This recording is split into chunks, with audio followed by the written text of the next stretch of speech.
Duke's Mayonnaise, one of the biggest names in mayonnaise in the South, has started making barbecue sauce. And one of the ones they're making is the Alabama-style white barbecue sauce, which is pretty much made for chicken. So that has inspired tonight's recipe, which will be chicken thighs. I'm not going to bread them. I'm just going to put a little bit of Lawry seasoning and some cracked black pepper.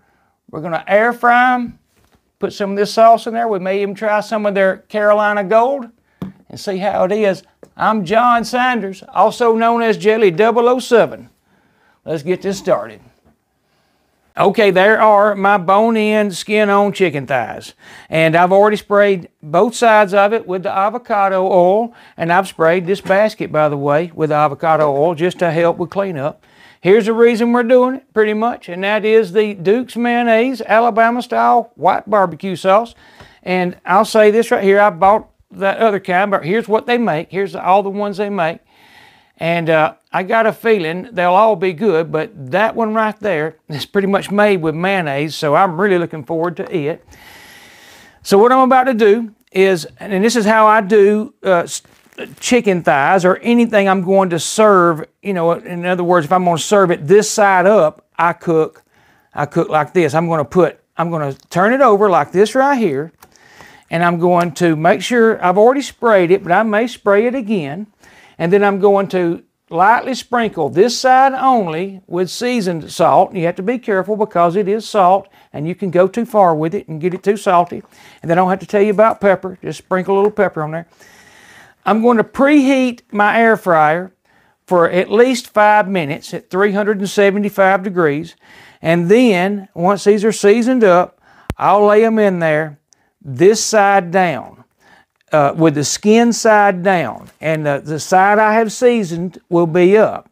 All right, well then, once they cook for, say, 15 minutes, because I'm expecting this to take around 30 minutes, and I'll be checking them with my thermopen, looking for 165, 170.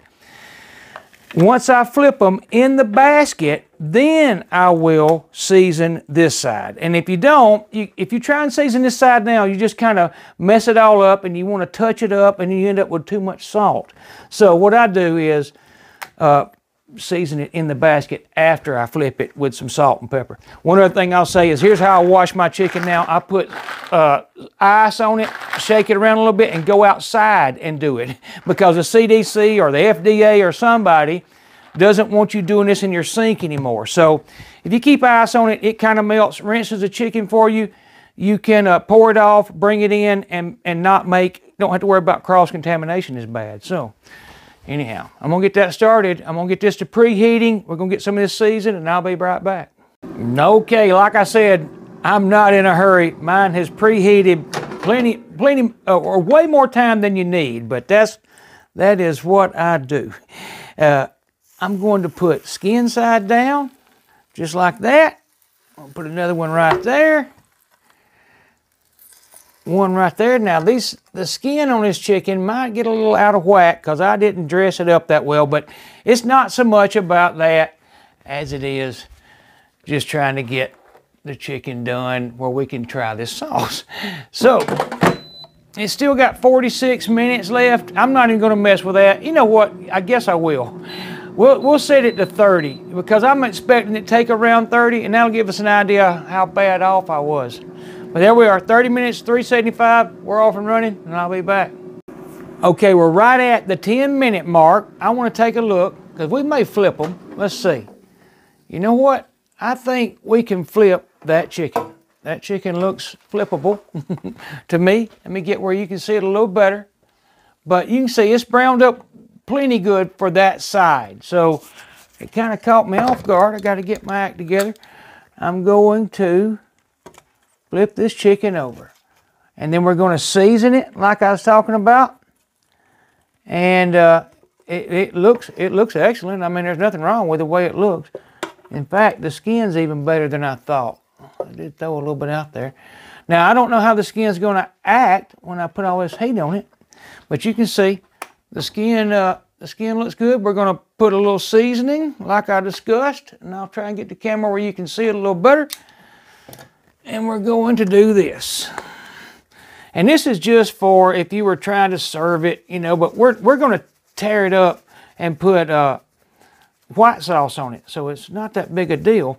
But if you were trying to put it on a plate to serve somebody with some mashed potatoes and some, I don't know, English peas, this is how I'd want it to, you know, try and get it as best I can. I guess that's my point.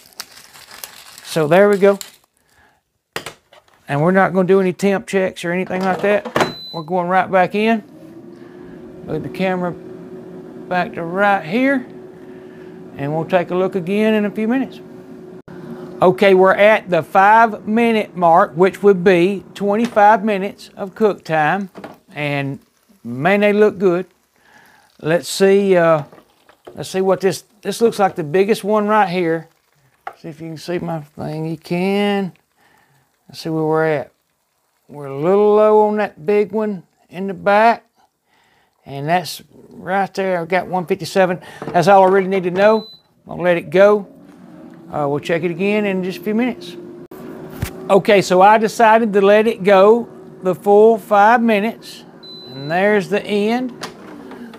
And with carryover, it's going to take us a little way, but let's see what this largest one in the back is. I got 170, 175. That is perfect because it's around 180, to be honest with you, where all the red is gone in chicken and at the joints and all. Now, some of those are probably a little high, but I promise you they will not be bad. But the largest one, the lowest temp I saw was like 175. It's done, in other words. So what I'm going to do, I'm going to pull these out and let them sit right here and rest a little bit. And then we're going to put some Alabama white sauce on it. But you know what?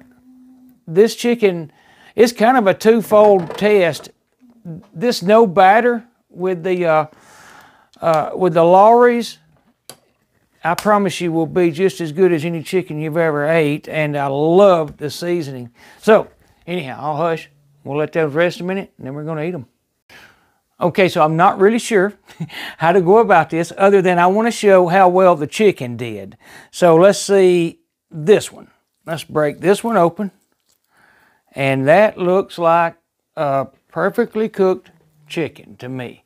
And that is what I think it is. And it certainly tastes like it. Okay, so before I go very much further, let me say, that chicken was as good as any I've ever ate. And I mean, air fryer or not, the Lawry's, just the Lawry's and the black pepper worked excellent. We're going to open this one right here next, just the big one. And you can see it looks excellent too. And I just don't know how you would beat that. And I'm supposed to be putting the white sauce on it, but that is juicy, moist chicken that has an excellent, excellent flavor. Not much you can say other than that. Now, I did taste this, and it's been a while since I've had Big Bob Gibson's, which is where the white barbecue sauce came from in Alabama. I don't remember his having horseradish, but I'll say this one has horseradish. Now, I'm not saying it's, well, I'll say this, it's different than what I remember of Big Bob Gibson's, but that doesn't, I mean, it's excellent. It's really, really good. It does have a horseradish. In fact, it's really good. That's all I can really say. It's really good. It's a really good flavor. It's just a little different than what I remember Big Bob Gibson's being.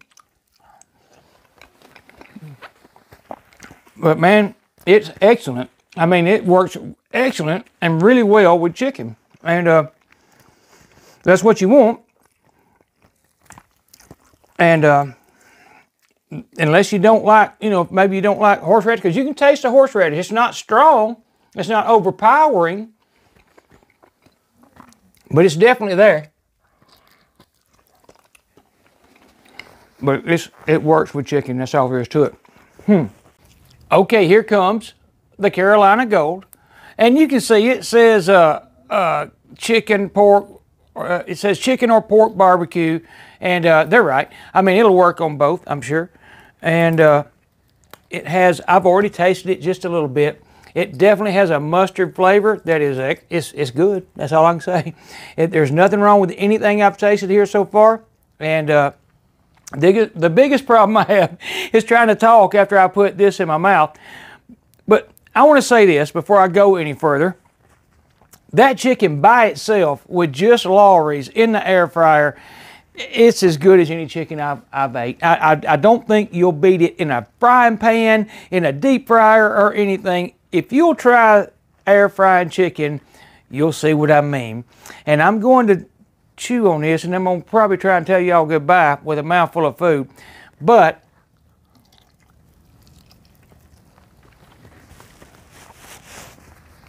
man, that would be excellent. It is great on chicken. It would be excellent on barbecue. There's nothing wrong with it. I mean, it's a real good flavor. There's no doubt. You can see the mustard, and it is a Carolina Gold, and it's really good. But I'm gonna tell you something. That chicken by itself is good, and then you do something like this where you put maybe this on one side of your plate and this on the other, and I don't think it's as good as you're gonna get. Hey, I love y'all all. I'm gonna try and get in the video.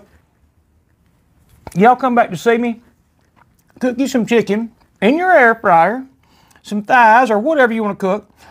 Put some of that right there and some black pepper on it and do exactly what I did, even if you don't have these sauces, and see what you think. I think you'll start using it all the time. We have. I love y'all all. Come back to see me. Bye-bye.